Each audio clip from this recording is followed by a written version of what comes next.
La sabiduría oculta de los esenios. Las enseñanzas que Jesús aprendió en secreto. Antes de comenzar, quiero invitarte a algo muy especial. Quédate conmigo hasta el final de este viaje, porque allí compartiré contigo no solo las revelaciones más profundas de la sabiduría esenia, sino también ejercicios prácticos para que puedas experimentar en tu propia vida el eco de esas enseñanzas que inspiraron a Jesús. Lo que descubrirás no es un simple relato histórico, sino un mapa de transformación personal. Y si te quedas hasta el último capítulo, comprenderás cómo esta sabiduría antigua puede convertirse en una guía viva para tu camino espiritual. Aquí y ahora durante siglos, los esenios han sido un enigma. Apenas mencionados por algunos cronistas de la antigüedad como Flavio Josefo, Filón de Alejandría y Plinio el Viejo, y redescubiertos de manera más clara tras el hallazgo de los manuscritos del Mar Muerto en 1947, estos hombres y mujeres se apartaron del bullicio de las ciudades para vivir en el silencio del desierto. Allí cultivaban un estilo de vida que buscaba pureza, disciplina y conexión directa con lo divino. No eran un grupo numeroso, pero sí muy influyente en las corrientes espirituales de su tiempo. Practicaban la meditación, la oración, el ayuno, la sanación natural y una vida comunitaria marcada por la igualdad. Mientras los fariseos discutían sobre la ley y los saduceos sobre el poder, ellos se alejaban de todo y se sumergían en la contemplación.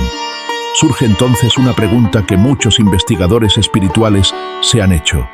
¿Pudo Jesús haber aprendido de los esenios durante su juventud? La Biblia guarda silencio sobre casi 20 años de su vida, desde los 12 hasta los 30. Es en ese espacio vacío donde muchos sugieren que su contacto con comunidades como la de Qumran pudo haber dejado una huella imborrable en su misión posterior. Este audiolibro no pretende ofrecer certezas históricas absolutas.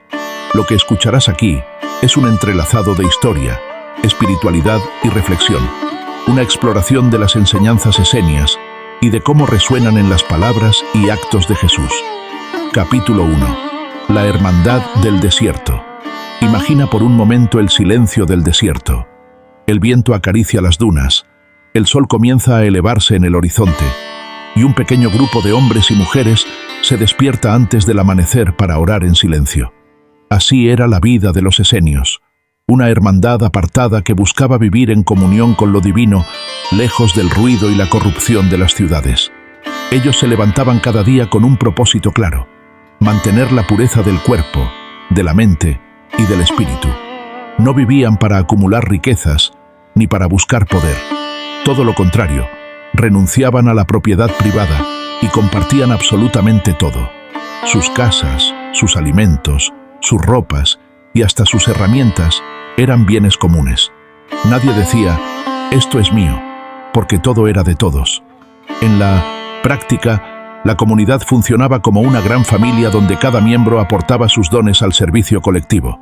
Su rutina estaba marcada por la disciplina. Oraban al amanecer, trabajaban durante el día en la agricultura o la escritura, y antes de comer realizaban abluciones de agua como símbolo de purificación. Las comidas eran sagradas, largas mesas donde todos se sentaban como iguales, en silencio, bendiciendo los alimentos antes de compartirlos. Terminado el día, dedicaban tiempo al estudio de las escrituras y a la meditación profunda. Este estilo de vida marcó una diferencia radical con respecto al mundo romano y a las facciones judías de su tiempo. Mientras otros grupos buscaban imponerse por la ley, el poder o la política, los esenios eligieron el camino de la paz y el retiro. Creían que solo en el silencio del desierto podía preservarse la luz frente a las tinieblas del mundo. Y es aquí donde muchos investigadores han visto un eco en la vida de Jesús. Su visión de un reino donde todos eran hermanos, donde no había ricos ni pobres, tiene un claro paralelismo con la hermandad esenia. Es posible que Jesús, en sus años ocultos, conociera de cerca esta vida comunitaria y que, de algún modo, sembrara en su corazón una semilla que más tarde florecería en su mensaje universal. Por eso, escucha hasta el final de este viaje, porque allí compartiré contigo ejercicios prácticos inspirados en estas enseñanzas antiguas. Ejercicios que te ayudarán a experimentar por ti mismo esa hermandad interior y esa paz que tanto buscaban los esenios. Capítulo 2. el silencio y la voz interior. En la vida de los esenios, el silencio no era ausencia de sonido, sino la presencia de algo mucho más grande. Ellos sabían que el ruido del mundo distraía al alma, la llenaba de tensiones y pensamientos dispersos.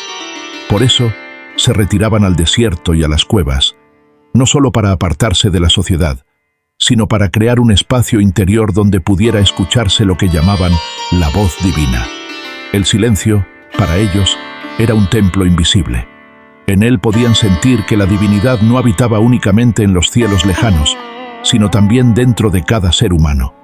Al callar la mente, emergía una voz más sutil, un susurro que no provenía de afuera, sino de lo más profundo del corazón. Esa voz era guía, era consuelo, era luz. Jesús vivió esta misma práctica. En repetidas ocasiones, los evangelios narran cómo se retiraba solo al monte o pasaba noches enteras en oración silenciosa. No buscaba orar en las plazas para ser visto, sino en la intimidad, en el contacto directo con el Padre. Sus palabras, entra en tu habitación, cierra la puerta y ora en secreto, revelan esta misma enseñanza. El silencio es el camino hacia la comunión más verdadera. El valor del silencio es aún más urgente en nuestro tiempo. Vivimos rodeados de estímulos constantes, pantallas, mensajes, distracciones que llenan cada minuto. Pero si escuchamos la sabiduría de los esenios y las enseñanzas de Jesús, descubrimos que dentro de nosotros existe un manantial inagotable de paz que solo puede revelarse cuando callamos. El silencio no es vacío, es un encuentro. Es el espacio donde la voz interior, esa chispa divina que nunca se apaga, puede finalmente ser escuchada, y quien aprende a escucharla, nunca vuelve a sentirse solo. Capítulo 3. La ciencia de la sanación. Entre las prácticas más sorprendentes de los esenios estaba su conocimiento de la sanación. No eran simples místicos retirados en el desierto, sino también guardianes de un saber profundo que unía el cuidado del cuerpo, la mente y el espíritu. Creían que la enfermedad no era un castigo divino, sino un reflejo de desequilibrios internos, emociones no resueltas, pensamientos negativos, hábitos contrarios a la naturaleza. Para ellos, sanar significaba restablecer la armonía perdida. Los esenios utilizaban hierbas medicinales, ungüentos y ayunos, pero también aplicaban técnicas de respiración y purificación con agua. El contacto con la naturaleza era esencial. El sol, el aire puro, la tierra y el agua eran vistos como canales de energía vital. Cada elemento ofrecía su fuerza sanadora al ser humano que se acercaba con respeto. Pero quizás, lo más profundo de su visión era que la verdadera medicina nacía del interior. El sanador no imponía su poder, sino que despertaba en el enfermo la capacidad de volver a alinearse con la fuente de vida. Así, la sanación no era solo un proceso físico, sino espiritual, un regreso a la unidad con lo divino. Jesús llevó esta comprensión a un nivel aún más elevado. Cuando imponía sus manos sobre un ciego o hablaba a un paralítico, no solo realizaba un acto externo de curación. Sus palabras eran llaves que abrían el corazón del enfermo. Tu fe te ha salvado, decía, mostrando que la verdadera fuerza sanadora no residía únicamente en él, sino en la fe, en la confianza interior que cada persona podía despertar. Esta visión coincide plenamente con la sabiduría esenia. La enfermedad surge de la desconexión, y la sanación ocurre cuando volvemos a unirnos a la fuente de la vida. Jesús entendió que el amor era la medicina más poderosa, capaz de transformar cuerpos y almas. Así, lo que comenzó como una ciencia secreta de sanación en los desiertos de Qumrán se convirtió, en las manos de Jesús, en una manifestación de compasión infinita, donde la salud no era solo la ausencia de dolor, sino la plenitud de estar en paz con uno mismo, con los demás y con Dios. Capítulo 4. La luz y las tinieblas. Para los esenios, la vida era un escenario donde se libraba una batalla cósmica entre dos fuerzas opuestas, la luz y las tinieblas. En los manuscritos hallados en Qumrán, hablan de los hijos de la luz y los hijos de las tinieblas, describiendo un mundo dividido en el que cada ser humano debía elegir de qué lado estar. La luz representaba la pureza, la verdad, la justicia y la cercanía con Dios. Las tinieblas, en cambio, simbolizaban la corrupción, la mentira, la violencia y la desconexión espiritual. Esta visión dualista les daba un fuerte sentido de misión. Se veían a sí mismos como guardianes de la luz, apartados de una sociedad que consideraban contaminada por la avaricia y el poder. Cada oración, cada ritual, cada acto de disciplina personal era un escudo contra las sombras que amenazaban el alma. Jesús también habló de la luz, pero lo hizo de un modo más expansivo y universal. En sus palabras, la luz no era un patrimonio exclusivo de una comunidad retirada en el desierto. Era una chispa presente en todos los seres humanos. «Vosotros sois la luz del mundo», proclamó. Invitó a no esconderla, a dejar que brillara delante de todos, como una lámpara encendida en lo alto de una colina. Mientras los esenios esperaban una lucha final en la que la luz vencería destruyendo a la oscuridad, Jesús propuso una transformación radical. Vencer no por aniquilación, sino por amor. Para él, la luz no estaba llamada a aplastar a las tinieblas, sino a iluminarlas. La oscuridad no podía resistir la presencia de la luz, y la mayor victoria era lograr que incluso los corazones endurecidos fueran tocados y transformados. Así, la enseñanza esenia de la batalla entre luz y tinieblas se expandió en Jesús hacia una visión más profunda. La luz no es un privilegio de unos pocos, sino una herencia de todos. Y la verdadera misión del ser humano no es temer a la oscuridad, sino aprender a brillar con tanta fuerza que la transforme en claridad. Capítulo 5. La fraternidad universal. En el corazón de la vida, Esenia latía un principio inquebrantable. Todos eran hermanos. No había distinción entre ricos y pobres, poderosos y débiles, hombres y mujeres. Su comunidad estaba organizada bajo un sistema de igualdad radical, donde los bienes se compartían y nadie se consideraba dueño absoluto de nada. Cada miembro ofrecía lo que tenía, lo que sabía y lo que era, para el bien común. Las comidas se realizaban en silencio, en mesas largas donde todos participaban por igual. Antes de comer, se elevaba una oración de gratitud y al finalizar, se compartía de nuevo un instante de recogimiento. La comida no era un acto de consumo, sino un recordatorio de la unidad de la comunidad. De hecho, quien rompía con los principios de la hermandad podía ser excluido de la mesa, lo que equivalía a ser separado de la vida misma. Así de sagrada era la fraternidad. Este ideal de vida colectiva impactó profundamente el mensaje de Jesús. Aunque él no predicó el aislamiento en comunidades cerradas, sí extendió la noción de fraternidad hacia algo más vasto, toda la humanidad. Cuando dijo, ama a tu prójimo como a ti mismo, no se limitó a los amigos o compañeros de fe, sino también al extranjero, al diferente, incluso al enemigo. Los esenios habían demostrado que era posible vivir sin propiedad privada, sin la codicia que domina a los hombres. Jesús tomó esa semilla y la llevó más lejos. No se trataba solo de compartir pan y bienes, sino de abrir el corazón sin límites. El prójimo ya no era únicamente el miembro de la comunidad, sino todo ser humano que cruzara nuestro camino. En la parábola del buen samaritano, Jesús rompió las fronteras más rígidas de su tiempo. Mostró que la verdadera fraternidad no depende de la religión, la etnia ni la pertenencia a un grupo, sino de la compasión activa que reconoce en el otro a un hermano. Allí donde los esenios construyeron fraternidad dentro de sus muros, Jesús derribó los muros para que esa hermandad se extendiera a todo el mundo.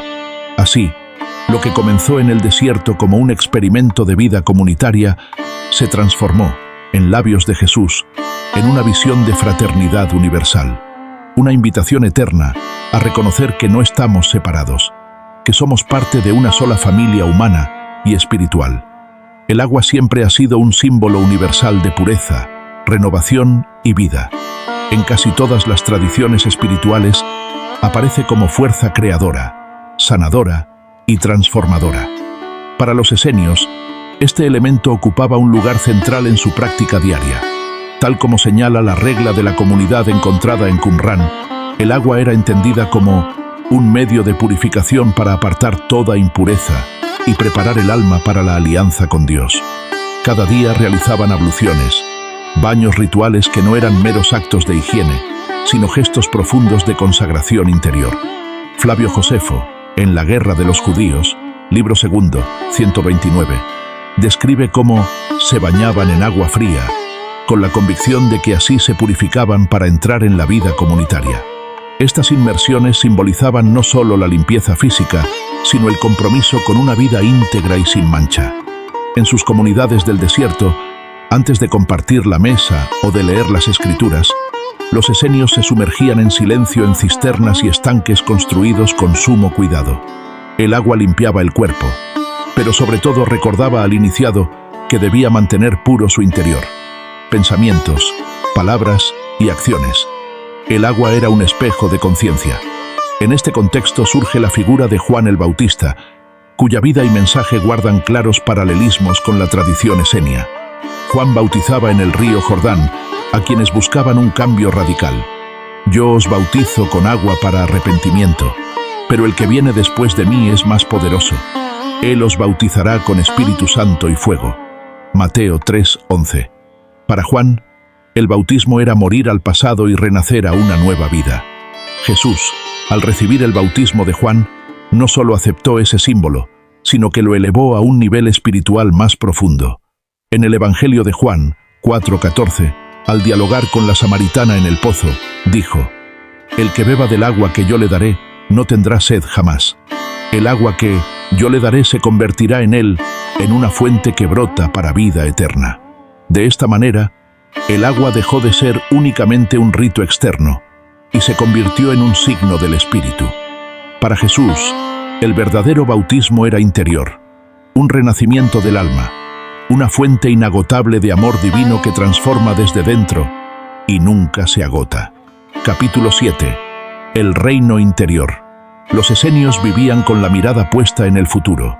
Creían en la llegada de un Mesías que instauraría un nuevo orden de pureza y justicia. Para ellos, el mundo estaba corrompido y era necesario esperar la intervención divina que restaurara la armonía perdida. Su esperanza estaba en lo que vendría, en una transformación externa que cambiaría la historia. Jesús, sin embargo, dio un giro radical a esta expectativa. Su mensaje no apuntaba a un futuro lejano, ni a un reino que dependiera de ejércitos o de la caída de imperios. Al contrario, proclamó: «El reino de Dios está dentro de vosotros». Con estas palabras, rompió la idea de un reino externo y nos condujo hacia un descubrimiento interior. El reino, según Jesús, no era un territorio, ni una ley política, ni un sistema impuesto desde fuera. Era una experiencia viva, un despertar espiritual que podía experimentarse aquí y ahora. En cada acto de amor, en cada gesto de compasión, en cada corazón dispuesto a abrirse, el reino se hacía presente. Los esenios habían preparado el camino al vivir en comunidad, al practicar la pureza y al buscar la luz. Pero Jesús reveló que ese reino no estaba limitado a una hermandad apartada, ni a un lugar sagrado en el desierto.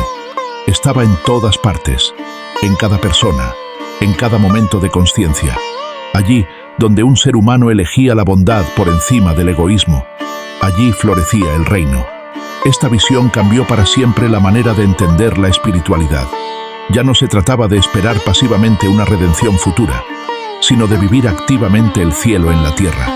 Cada corazón humano podía convertirse en un templo vivo, y cada encuentro humano en un reflejo de lo divino.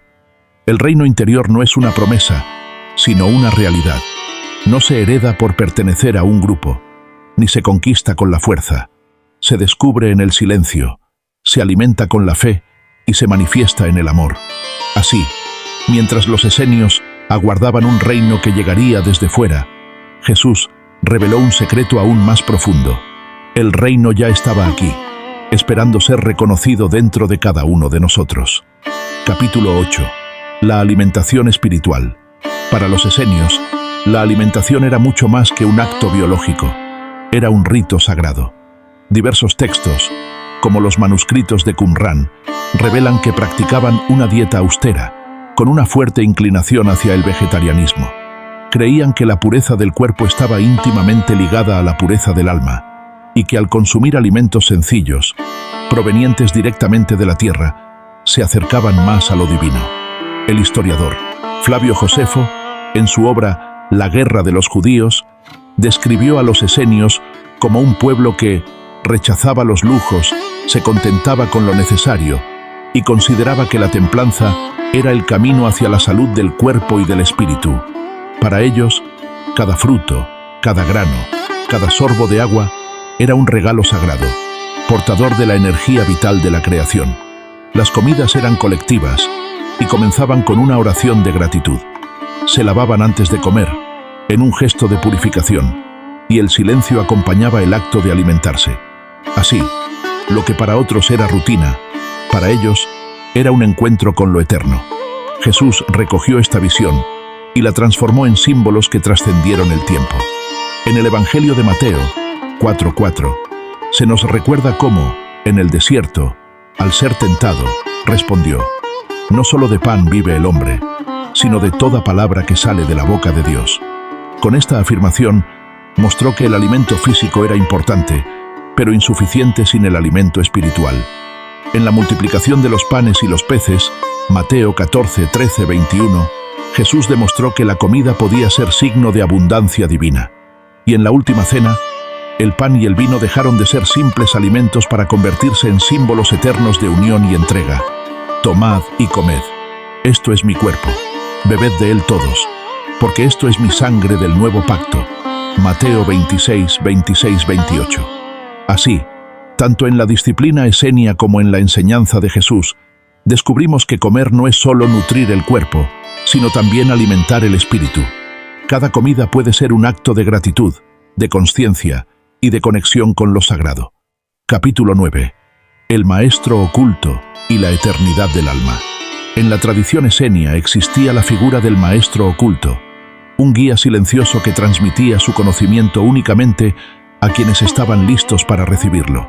La enseñanza no era para todos, sino para los iniciados que habían demostrado disciplina, pureza y entrega. El secreto no era un capricho, sino una forma de proteger la sabiduría de la incomprensión y la burla del mundo exterior. El aprendizaje, según ellos, debía madurar lentamente, como una semilla que germina en la tierra oscura antes de ver la luz. Jesús heredó en parte esta dinámica. No hablaba de la misma manera a todos. A las multitudes les entregaba parábolas, imágenes sencillas cargadas de profundidad, como llaves escondidas que solo podían abrirse en el corazón del oyente. A sus discípulos más cercanos, en cambio, les revelaba los misterios más íntimos, el significado del reino, la fuerza del amor, la certeza de la vida eterna. De este modo, mantenía un equilibrio entre el maestro oculto y el maestro visible, entre el secreto y la revelación. Y es precisamente en este umbral, entre lo oculto y lo revelado, donde surge otra enseñanza compartida entre Jesús y los esenios: la eternidad del alma. Los esenios afirmaban que el cuerpo era un templo pasajero, pero el espíritu trascendía más allá de la muerte. La vida terrenal era solo un tránsito, una preparación para lo eterno. Jesús confirmó y amplió esta visión. Habló de la casa del Padre con muchas moradas, de la resurrección y de la vida sin fin. Para él, la muerte no era un muro, sino una puerta. Y al igual que un maestro oculto, ofrecía esta revelación solo a quienes estaban preparados para recibirla con fe y apertura. De esta unión nace un mensaje poderoso. La sabiduría requiere madurez, y la vida verdadera no termina con la muerte. El maestro oculto nos invita a buscar en lo profundo. La eternidad del alma nos recuerda que lo que hallamos en esa búsqueda trasciende cualquier límite del tiempo y del cuerpo. Quien se atreve a escuchar en silencio y a mirar más allá de la materia, descubre que la luz nunca muere, solo se transforma. Lecciones aprendidas y ejercicios prácticos. Después de recorrer el camino de los esenios y descubrir las huellas de sus enseñanzas en la vida de Jesús, llega el momento de detenernos y reflexionar sobre lo aprendido. No basta con escuchar la historia. La verdadera transformación ocurre cuando la sabiduría se convierte en práctica viva. Los esenios nos han dejado tres grandes lecciones: la importancia de la comunidad, la fuerza del silencio y la necesidad de la pureza interior. Jesús llevó estas enseñanzas más allá, mostrándonos que la fraternidad debía expandirse hacia toda la humanidad, que la voz de Dios habita en cada uno de nosotros y que el verdadero reino no está fuera, sino dentro. Estas no son ideas lejanas o abstractas, Son invitaciones a vivir de un modo nuevo, más consciente y más pleno. Ahora, te propongo algunos ejercicios prácticos inspirados en esta sabiduría. Ejercicio 1. El silencio diario. Reserva al menos 10 minutos cada día para el silencio absoluto. Siéntate en un lugar tranquilo, respira profundamente y escucha tu interior. Imagina que estás en el desierto con los esenios, rodeado solo de la voz del viento y de la presencia de lo divino en tu corazón. Ejercicio 2. La gratitud en la mesa. Antes de cada comida, detente unos segundos. Observa los alimentos, reconoce el esfuerzo y la energía de la tierra que los ha hecho posibles y da gracias. Convierte cada bocado en un recordatorio de la vida que recibes y compartes. Ejercicio 3. La fraternidad activa. Durante la semana, haz un gesto consciente de fraternidad. Puede ser una palabra de aliento, una ayuda desinteresada o un perdón ofrecido. Elige ver al otro como hermano, sin importar quién sea ni de dónde venga. Ejercicio 4. El reino interior. Al final del día, antes de dormir, pregúntate, ¿qué hice hoy que refleje la luz dentro de mí? Escribe en un cuaderno una acción, por pequeña que sea, en la que hayas manifestado amor, bondad o compasión. Ese es tu reino interior floreciendo. Estas prácticas sencillas son caminos para llevar la sabiduría antigua al presente, porque la verdadera herencia de los esenios y de Jesús no está en los manuscritos ni en las palabras, sino en la vida de cada persona que decide vivir con conciencia, amor y luz. Finalmente, hemos recorrido juntos los caminos del desierto, el silencio de las cuevas y la voz profunda de una hermandad que buscaba pureza y unión con lo divino. Hemos visto cómo los esenios, con sus prácticas de sanación, su vida comunitaria y su conexión con la luz, sembraron una semilla que Jesús transformó en un mensaje universal de amor, compasión y vida eterna. La sabiduría oculta de los esenios no fue un secreto destinado a quedar enterrado en la arena del tiempo. Fue un aprendizaje silencioso que Jesús llevó consigo y que resonó en cada palabra, en cada gesto, en cada milagro. Él tomó esas enseñanzas y las abrió al mundo, mostrando que la voz de Dios no pertenece a unos pocos elegidos, sino que habita en cada corazón dispuesto a escuchar. Hoy, esa misma sabiduría sigue viva. No está en los manuscritos antiguos ni en los muros de piedra, sino en ti, en tu capacidad de detenerte, de escuchar tu voz interior, de amar sin medida y de reconocer que lo eterno ya late en tu interior. Si esta reflexión ha encendido algo en ti, te invito a que lo compartas en los comentarios. Cuéntame qué enseñanza te tocó más, cuál resonó en tu corazón. Y si deseas seguir explorando juntos estos misterios de la espiritualidad y la sabiduría antigua, asegúrate de seguirme. Cada nuevo capítulo será un viaje hacia lo sagrado, una oportunidad para crecer y descubrir la luz que nunca muere.